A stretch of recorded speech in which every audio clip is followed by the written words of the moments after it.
Lesson 10.4, find probabilities of disjoint and overlapping events. Disjoint or mutually exclusive is when you have two events that have no outcomes in common.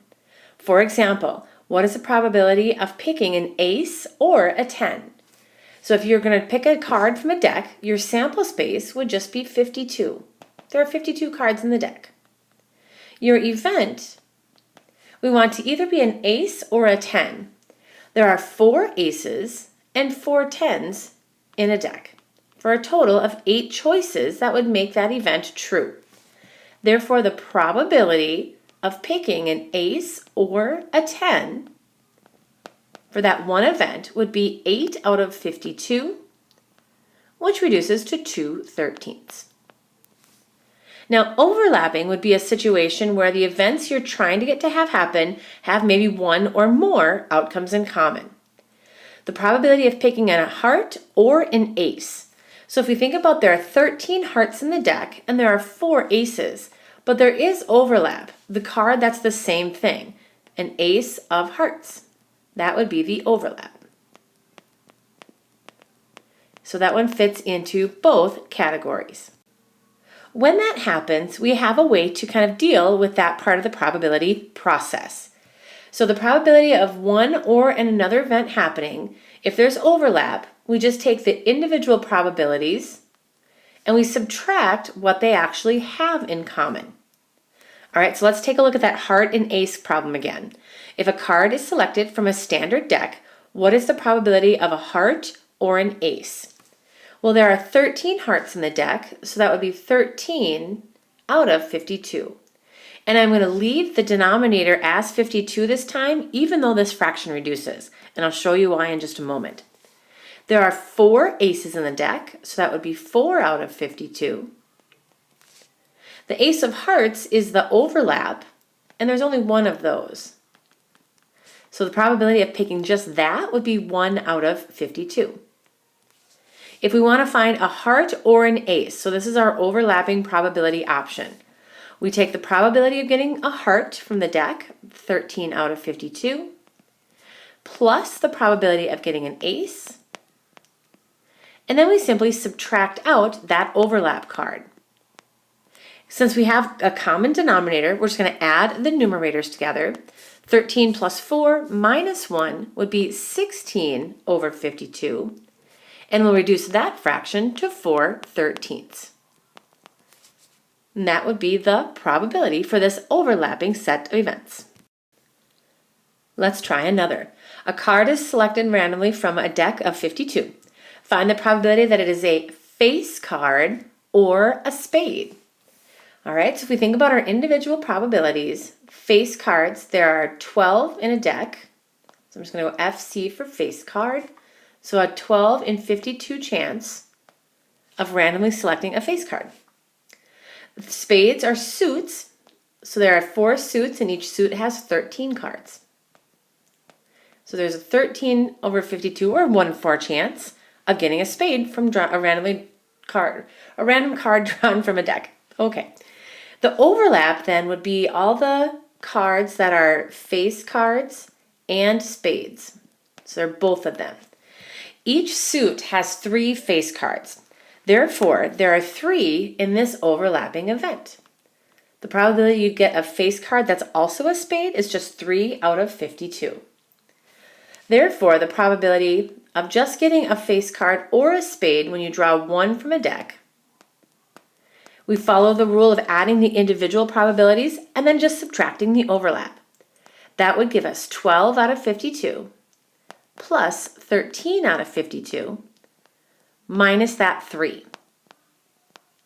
And we get 12 plus 13 minus 3, 22 out of 52. And that'll reduce to 11 over 26. All right, one more. A card is randomly selected from a deck. Find the probability that it's either black or a 7. Okay, so black card or a 7. If we want just a black card, that's half the deck. There's 26 of them. 26 out of 52. The probability of getting a 7, there are 4 7s in the deck, so 4 out of 52. Of those 4 sevens, 2 are red and 2 are black. So the probability of getting a black card that's also a 7 is 2 out of 52. The 7 of clubs and the 7 of spades would fit that category. So then to get one randomly drawn card from the deck and have it be either a black card or a 7, we just follow our definition. 26 over 52 plus 4 over 52, that would be 30. Subtract out the overlap, 2 out of 52, and we get 28 out of 52. That fraction will reduce down to 7/13. So looking at overlapping types of events. Let's see if we can work backwards with that formula process. Out of 200 students in the senior class, 113 are either on the honor roll or a varsity athlete. There are 74 seniors who are varsity athletes and 51 seniors who are on the honor roll. What is the probability that a randomly selected senior is both a varsity athlete and on the honor roll?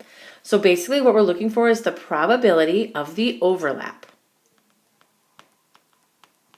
So let's set up our formula and see if we can work backwards.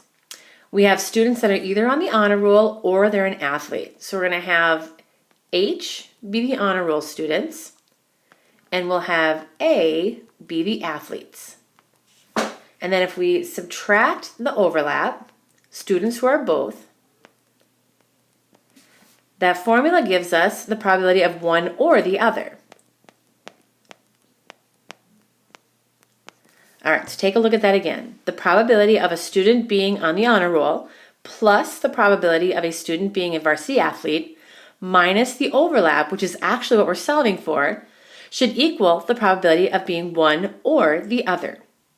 All right, let's see what we can plug in. Probability of H, so the probability that a senior would be selected and they're on the honor roll is 51 out of 200. There are 51 seniors on the honor roll. So if we take 51 out of 200, we're going to add to that, where is it for the athletes? 74 seniors are varsity athletes. So 74 out of 200 minus the overlap, which is what we don't know. So I'm going to put an X there. That's our variable. It's what we don't know. And then it equals the probability that they're one or the other. So in the very first sentence, it says 113 are either on the honor roll or a varsity athlete. So the 113 goes on the right-hand side. And again, we didn't try to reduce any of the fractions because we want to keep the common denominator. We just need to solve for X here. If we take 51 plus 74, we get 125 over 200 minus X equals 113 over 200. Since X is negative, I'm actually going to add X to move it over to the right-hand side. And I'm going to subtract the 113 to the left-hand side. And that will get X by itself. So the X's cancel, the 113s cancel. I'm going to put this over here. If we take 125 minus 113, we get 12 over 200. That's how many students the 12 is that are varsity athletes and on the honor roll. So there's our X. And we can finally reduce that fraction down to 3 out of 50. So it's not likely in this group of 200 that you'd be able to randomly select a senior who's both a varsity athlete and on the honor roll. Going back to disjoint or mutually exclusive, remember we find the probability of one or the other event happening just by finding their individual probabilities and adding together. A card is randomly selected from a deck of 52. Find the probability that it's an ace or an 8. Those would be mutually exclusive or disjoint events because there are no cards in the deck that are aces and 8s at the same time. If we take the probability of getting an ace plus the probability of getting an 8, you can either add the two events together and do the probability once, or you can add their individual probabilities together. You get the same end result. So there's some flexibility there.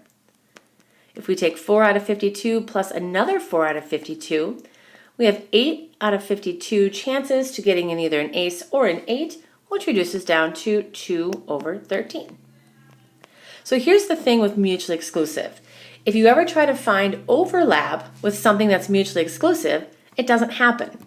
It says find the probability that the card is an ace and an 8. This is not possible.